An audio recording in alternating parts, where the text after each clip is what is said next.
आपको बताएं कि सुलेमान शहबाज को बड़ा अदालती रिलीफ मिल गया है। बेखौफ होकर पाकिस्तान आने की इजाजत। अदालत आलिया में मनी लॉन्ड्रिंग केस में सुलेमान शहबाज की हिफाजती जमानत की दरख्वास्त।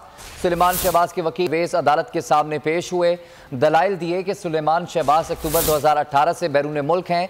इसके बाद FIR दर्ज हुई। अदालत ने कहा कि दरख्वास्त गुजार की गैर मौजूदगी में हिफाजती जमानत नहीं दी जा सकती।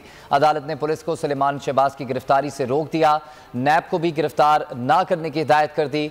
समात मंगल तक मुलतवी करते हुए सुलेमान शहबाज को 13 दिसंबर तक सरेंडर करने का हुक्म दे दिया।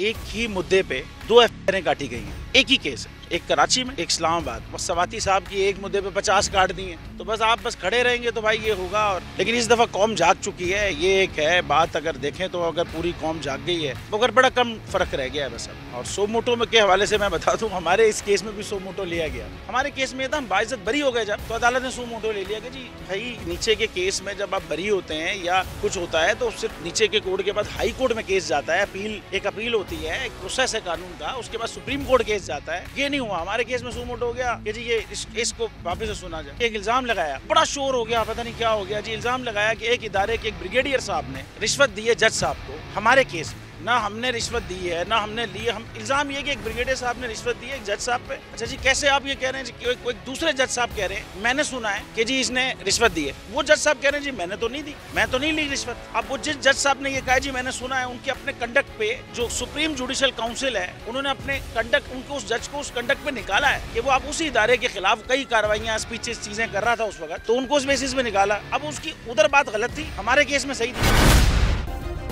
सब्सक्राइब करें और बेल दबाएं ताकि कोई खबर रह न जाए।